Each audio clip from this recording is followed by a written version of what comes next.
And hello everyone, it's Peter Sam the Narrow Gauge Engine here, back with another video. Today we are doing building a perfect series of Thomas and Friends, and what I mean by that is I'm going to pick 26 episodes in order from series 1 through 7. I'm going to pick the best one that goes in each episode 1, episode 2, episode 3, etc. So I cannot have Thomas and Gordon in the 24th episode because it is the first episode.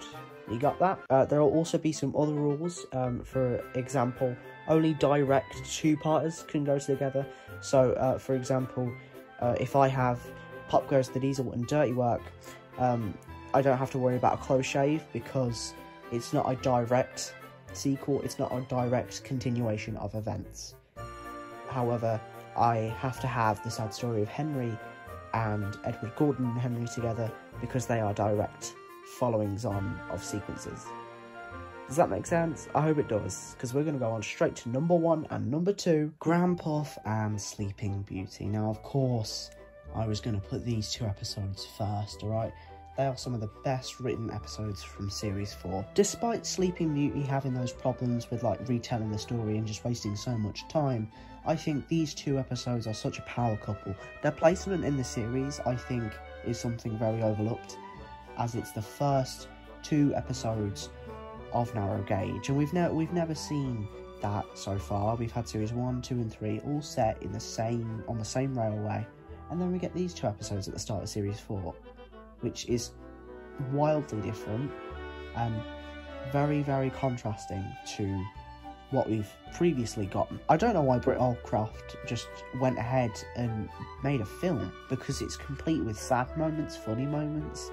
I mean, it's even got a rescue operation as well.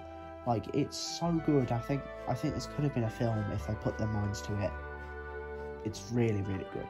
And I think some of the best that Series 4 has produced. Not the best, in my opinion, because that'll come later, but some of the best. The number 3 episode here for me is Bertie's Chase, and it was very difficult because I didn't really like the episodes that were there a lot.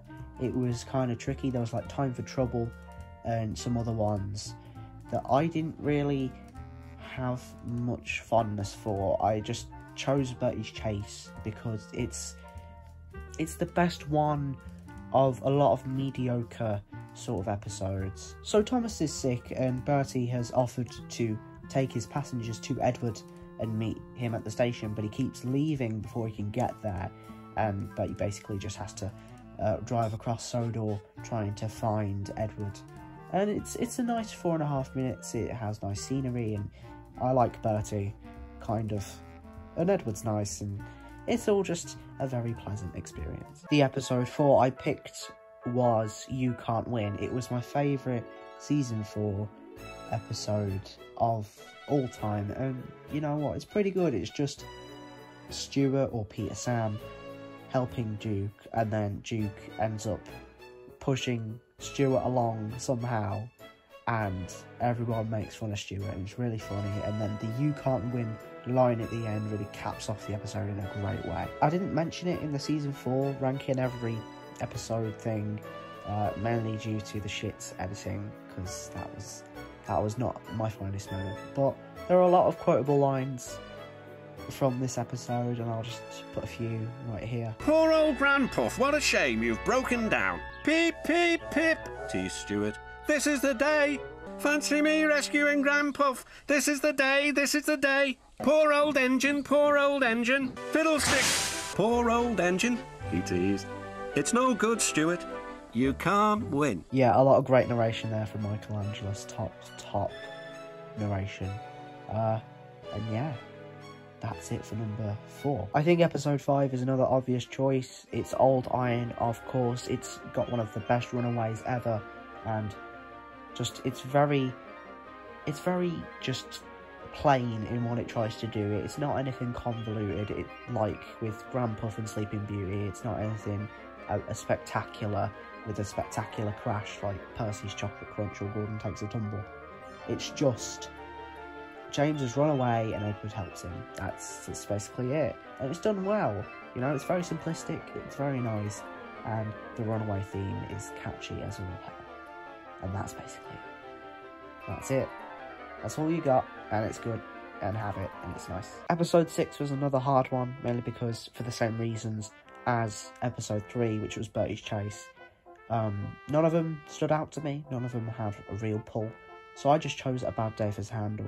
I love Noah Gage, and Sandal is a very underrated character, in my opinion, so I just chose it. It's nothing too grand, it's nothing like you can't win with the funny quotable lines and the beautiful scenery, and it's nothing convoluted like Grandpuff or Sleeping Beauty, but it's fun. It's just a nice 5 minutes where you just get to watch Sandal be a dick. Yeah. Again, nothing really to say about this one, mainly because I don't have personal attachment to it, so I guess we'll move on to episode 7. Okay, it's another two-parter, so this is episode 7 and 8. It's Jack Jumps In and A Friend in Need. These two episodes, oh my god, it's amazing. We just get this very different take on the universe that we're in. Season 6 definitely had some very naff episodes, and these weren't ones that were that naff. We get all new characters besides Thomas, who doesn't really matter. He has no real weight to any of the situations, apart from the bridge collapse in A Friend in Need, but that's, yeah. Anyway, we get all new characters. We get Jack, the front loader, Alfie and Oliver, excavators, whatever the fuck they're called. I just called them escalators. Oh my god. Yeah, but we get a bunch of new characters. They're all very fleshed out, and I think that's something a lot of stuff like this tried to do, and they fail, where they bring in all new characters, and they all try to have distinct personalities, but most of them are just forgotten. This is not like that. We get a very clear indication that Alfie is one for mucking around, and he likes his work. We get that Jack is very helpful, and he likes to, help out. Isabella's snooty and uptight. Kelly's sort of the mother hen of the group. Oliver's the silent giant. Byron is just there for the laughs, I guess.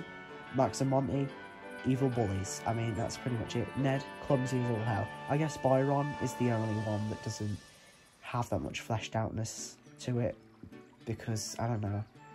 But he's yellow, he's cool, sure. They're just very different, is what I'm trying to say. And they do different well. Yeah. And by the end, we get that Jack proves himself to the group, and he proves he's an asset. So, it's a nice sort of two-parter. It's a shame that we never got that spin-off that goes with it. But oh well.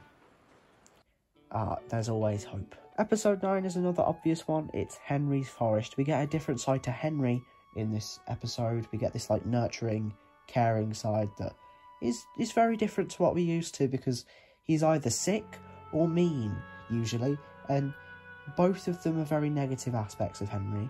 So to see that he likes nature, I don't, because I have hay fever, but that's besides the point. To see that he likes it, though, is nice. And his concern for it is quite massive, to be fair. I think it's more amplified in the later seasons, because this is the only sort of episode we get where Henry cares for nature. But yeah, it's a nice place, scenery's great as well, and it's very prominent, that set throughout Series 3. It's a good episode, it's just, you live in Henry's world for a bit, and you just take in all the surroundings. Episode number 10 for me is Toby and the Flood, and there's a very good reason as to why.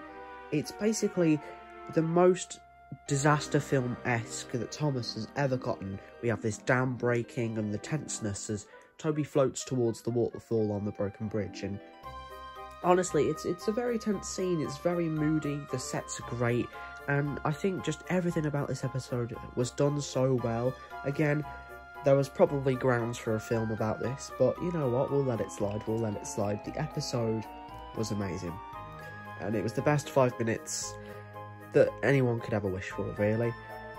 It's great, it's fun, it's everything that Season 5 tries to be, and it's just very good.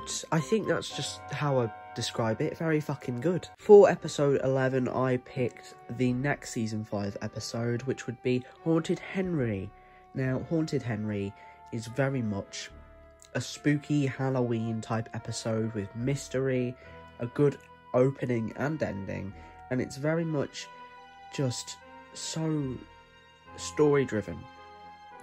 And it focuses on Henry, who we don't really get much of, so that's great. We appreciate Henry. Henry is love, Henry is life. It's a shame we never get to see the viaduct set for that episode, because I think that would have been amazing. But regardless, I just think, you know, it's good, it's got story, it's got mystery, it's got character, it's got a good crash with the trucks falling down the cliff. I mean, what else would you need for a good Thomas episode? You've got all the elements that you need to make it amazing. Okay, my next pick here might be a bit controversial, but for my 12th episode, I went with Rheneas and the Roller Coaster from season 7. This episode is fun. It's a bit unrealistic, but it works with camera angles very well, and I think that's something you need to admire, because usually camera angles are normal, but what they do in this episode is they take flat sets, basically, and they move the camera so it looks like Rheneas is going up steep gradients and going down tough hills, and it's great the way they do that. I think it's so amazing, and you know, you can tell that he's not going up steep gradients and going down steep hills, but the image is there, you know, they try, and for the time, I think it was a very valiant attempt at making something look like a hill. It's just very fun. I think it's just something playful and light, and something that doesn't do a lot, and it doesn't have to do a lot because you can enjoy it regardless. So that's why Rheneas and the Roller Coaster is the 12th episode on my list. For my 13th episode is obviously going to be Thomas, Terence and the Snow. There wasn't much competition, in my opinion anyway, but this season 1 episode is one of the best. It was in my top 3 in the ranking every season 1 episode, and it still stands there because Terence, my god, Terence, what a hero, what a king. The snowdrift, amazing. I feel like the crash is well executed, and you know, despite it looking like cocaine, it's fine. We can get past it, and we also get Bertie for the first time ever, I think, in this episode as well, and we just get a bunch of new things mixed in with some old things, and it's good. It's a good mix. Again, it's something playful, it's something light, it's something that doesn't have a complex layer of lore, and it doesn't need it, because Terence, my lord and saviour Terence, if you can't tell, I have a fascination with Terence. It's unhealthy. I should go see a therapist. Again, number 14 is something obvious for me. It's Toby's Discovery. Now, Toby got a bit of the short end of the stick in Hit Era, so it's nice to see actually 2 good episodes in the same season with Toby in it. In this episode, Toby goes and discovers an old castle and an old mine, and he helps restore them, and I think that's just a sweet little tale. The sets, mwah, beautiful. And, you know, while the character of Bertram, the engine he finds at the mine, is sort of a nobody, he's still fun. He's still a fun character for the no lines he has and the 1 appearance he has in this episode. The 2, actually, he has 2 appearances to say. Shush. But you get the point. For someone so minuscule, he has a lot. He's a bit of a fandom around him, actually, which is nice. You know, it's something nice to see that something so small as Bertram, figuratively and literally, can have such a nice fandom around him, and you know, you can build his character, and it's just nice, in my opinion. Definitely one I find a bit overrated, but I'll let it slide. He's fun. Why not? Episode 15 was a tricky one, alright? There's not a lot of episodes that I find good that are in episode 15. So I, in the end, went with Something Fishy. I think that is a good episode. It has an infamous crash where Thomas goes along the pier and he falls off. I think that's good. Arthur getting his own branch line, it's nice to see that as well. You know, he gets developed upon instead of just being left to a single episode like Murdoch did, the poor fecker. I think if you've watched the episode, you'll realise by now I either like the very convoluted and very deep episodes, or I really just like the fun ones. There's never really the nothing episodes in here, apart from Bertie's Chase, but couldn't find anything else really. So, if you notice that, good for you.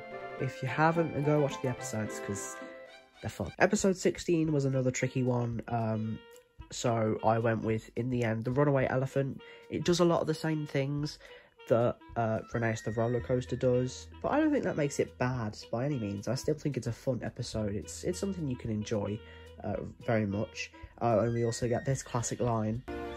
Hooray for Duncan's mistake, cheered the engines. I think the crash with the elephant flying off the flatbed is great, and I just think everything is so beautiful in Season 7. The narrow gauge is very much weird, and it doesn't stick to any sort of map, but it has a lot of good sets, and I think while that's a bit bad, I don't mind it. It's nothing horrible. I do wish they'd stick to the map and just change some things rather than just going off and doing their own thing, but it's whatever. I don't mind it, basically. I don't have much of an opinion. Episode 17 wasn't too tricky for me. I went with Gordon Takes a Tumble from Season 6. I think it has one of the funniest crashes ever, and it's just Gordon being Gordon. It's very classic Gordon, and it's just beautifully written. I think it's very much a funny episode that just, I mean, it kind of takes itself seriously, but that's just because it's Gordon, and he's very serious. So, very much big up on the crash. I love the crash. It's mainly the characterized version of the episode. I feel like they just made an episode around that crash, where he just tumbles down the slope, runs straight through a barn and into a ditch. I feel that's just what they went with, and then they worked a story around it. And while that may not be the best thing to do, and it's certainly questionable, I still love it to bits, and it's very fun. It's not the best Season 6 episode, but considering I didn't have too many options that I didn't very much like, I had to go with this, so yeah. Okay, we all know what's coming. Episode 18 is obviously going to be my favourite episode of all time, Percy's Chocolate Crunch. Oh my god. Again, probably one where they worked the crash first and they built the story around it, but I think it's very successful at showing that not just James cares about being clean. We often see James being the one that cares about his appearance most, but, you know, Percy can do that too, and this is an episode that shows that, and I think that's very noble. It's very funny as well. It's just Percy getting a string of bad luck where he gets dirtier and dirtier until he gets to the chocolate factory and plows straight through and becomes all chocolatey. And also the comments that the engines make are funny as hell when he gets back to the sheds, and Percy's reward of getting a washdown in the end is just so heartfelt and so good, and it's kind of cheesy. I won't lie, it is very cheesy, but it's feel good. It's a feel good ending, and I don't think that detracts from it just because it's like, everyone's happy. So yeah, I just love this episode, and no one can change my mind because it's just amazing. For episode 19, I had to, didn't I? I had to choose it. It is obviously going to be the Flying Kipper from Season 1. It's the best Season 1 episode in my opinion, and it is that for a lot of other people, most people probably. I don't know a single person that doesn't put Flying Kipper in first place when they rank Season 1 episodes. I've never seen that before, and for good reason, you know. It's a different time setting, it's beautiful at dawn, the setting of the episode, the crash. Do I need to even explain? Do I? I don't think I do. When you've got like 18 episodes of just like talking and mediocre crashes and just snowdrifts and shit, and then you get this, you get more excited. I think it's definitely a change, and they have the balls to show humans just before the crash as well. So that's just a big up Britt Allcroft for doing that. There's so much I could say about this episode, but I'm very much running over the 20-minute mark by this point, probably. So, you know, or I'm running near to it, so I'll leave it. But, you know, you'll get the idea if you watch it, because it's just 5 minutes of pure gold dust. Episode 20 was a tricky one, but in the end, I have to go with my Season 5 guns and go with The Top of My Hat's Holiday. It wasn't the highest rated episode, but none of them really were. I didn't have much of a choice, really, when it came down to it, so I just chose Sir Topham Hatt's Holiday. It's different. It takes a look at the humans for the second time in that season, pretty much. And it does a fun job of being fun. It's very funny, and it just shows Top of the Hat's more humorous side that gets more explored in the CGI series, but whatever. You know, it's fun here too. I think it's very much a light-hearted episode. Again, like most of the others here, they're not very serious, and they're not very, like, complex or just confusing or something. It's just a simple story of Sir Topham Hatt trying to go on holiday, and then shit happens, you know? And he deals with it. So fair fucking play to him. Very fun episode, check it out, definitely. 21 and 22 are coming together because it's Escape and Oliver Owns Up from Season 3. Obviously, I'm going to go with these. There's not much of a chance for the other episodes in 21 or 22. I put Escape and Oliver Owns Up in my top 20 list, so obviously, naturally, it gets a place. Escape is going to naturally come here. It's the sort of rescue episode, in quotation marks. It's very much empowering. It's a very empowering episode. It's very much fun, while being dark at the same time. And, you know, when Douglas saves Oliver and he gets him to Sodor, it's a very empowering moment, and it's just a very empowering episode in general. To see Oliver saved Douglas's hand, you know, it's just nice. From one engine who is going to be scrapped, and he saves an engine who is going to be scrapped. It's a very nice episode. And of course, Oliver Owns Up is the reason I prefer Oliver over Duck. Oliver falls into a turntable well, and because he thinks he's so good, and then he finds out he's not. It's very much a Gordon sort of episode, but you know what? Oliver does it well. And I love his wheel configuration. He's got two giant ones and a little one at the back. That's amazing. So yeah, these episodes are definitely really good, and they're the ones that I love to watch, and you can just have a fun time enjoying them. They're not too long, like all of the classic series episodes. They're 5 minutes. So definitely, if you have not watched these, check them out, because they're pretty fire. Again, another obvious choice for number 23. It's Edward's Exploit from Season 2. Oh my god, it's the best rescue episode. One of. Again, Escape sort of maybe beats it out by a bit, but Edward's Exploit is amazing regardless. You know, it takes Edward and it works upon his shortcomings, and it makes him a better character. We don't get very many Edward episodes after Season 2. It sort of just dies down for a bit, and then they sort of fuck him up in Season 7. It's not nice, but, you know, it is what it is. So here we have one of the last Edward episodes that are good. And what a good episode it is. It takes Edward, it makes him a hero, it works upon his shortcomings, it makes him a better character overall. If you notice in the background, it's not actually, it doesn't look stormy in the background, that's all the special effects. So the background has not been changed, it's the same daytime background you see in all the other ones.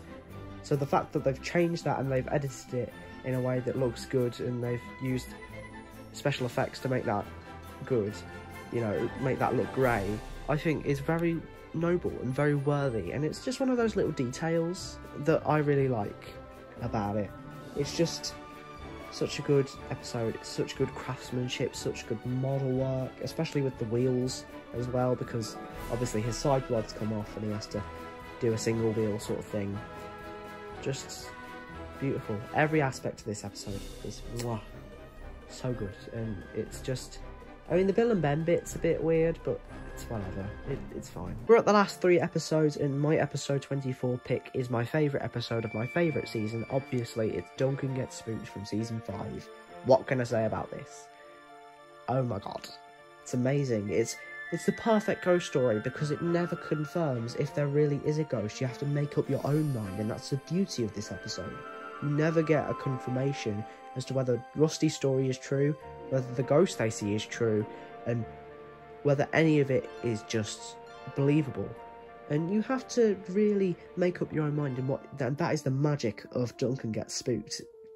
You can never be sure what is right and what is wrong. And calling that into question, the authenticity of the ghost, is a brilliant plot device. And the balls they have to show a sentient being falling off a bridge and drowning, that engine falling off a bridge and drowning, is just amazing. Rusty's story, Yeah, that's amazing. Just everything about this episode, really. Yeah. The Peter Sam crash at the beginning, again, beautiful. Just everything about this episode is worthy of praise and is just fun. It's fun and dark and weird and fun and dark and weird. I already said those three things, but I needed to say them again. Episode 25 was unexpectedly really difficult. I wasn't sure what I should do and which episode I should put in. So in the end, I went with Season 4's special attraction. It's got Percy dealing with Bulstrode, and, you know, Bulstrode is an amazing character. I think he's a very well-written, substantial character. It's not my favourite episode, but, you know, it's one that I don't mind. It was a nice watch. It wasn't anything superb, it wasn't anything spectacular, but it was fun to watch, especially with Percy pushing the trucks off of the pier and onto Bulstrode. I think that's very funny. And yeah, everything about this episode is just so good. It's just nothing heavy. It's kind of a nothing sort of episode, but it is very fun. You know, you enjoy watching it, I think. Unless you really hate Bulstrode and Percy and Toby, in which case, fair enough. But yeah, the Toby bits are a bit iffy, but, you know, they're alright. I don't mind them. The Percy bits are amazing. So yeah, it's definitely worthy of at least some praise. And here we are, episode 26, the last one. It's obviously going to be Rusty and the Boulder. No other episode 26, I don't think, is close to it remotely. None of them got as high as 5 on the top 20 anyway. It's a perfect cap to the season with Rusty, our lovely little narrow gauge diesel, coming in and just basically making life more interesting for the narrow gauge engines, especially with the Boulder. Again, the question is the Boulder really alive?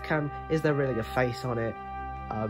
It's definitely questions that warrant explanation, but we never get it, and that's the beauty of it, similar to Duncan Gets Spooked.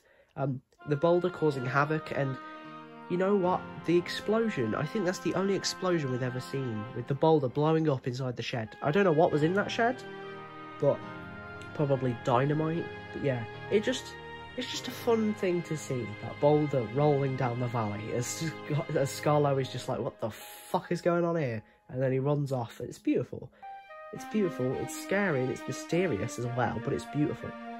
And that's the top of the hat line that I'll just play right now. Yeah, that's definitely one that is very spooky indeed. It's very eerie. It definitely sent shivers down my fucking spine. So that's it, we've finished. We've done all 26 episodes, building my perfect series of Thomas the Tank Engine and Friends. It was definitely easier than I thought it would be. I thought I'd get more confused as I went along. I thought I'd get more conflicted with what episode I wanted to put on, but usually, you know, when I usually came across 2 episodes that I liked that I wanted to put on there, I usually either referred back to my top 20 list, or I just made up my own mind and I stuck with it and I didn't think about it and I just moved on to the next one. Yeah, it was definitely easier than I thought, and I had fun doing it. I was at odds whether to make this episode because, you know what my favourite episodes are. So, you know, even though this would be a fun challenge, it wouldn't be too difficult because most of the episodes that I like are in different episode numbers, so it's not going to be that difficult to choose between them. So yeah, that was everything, and I'll see you later, guys. Bye-bye. I think my next video I might do is all the Thomas specials ranked, or something like that. Yeah. Maybe. I'll have to do Rating the Railway series again, though. Yeah. Anyway, I'll see you guys soon. Bye-bye.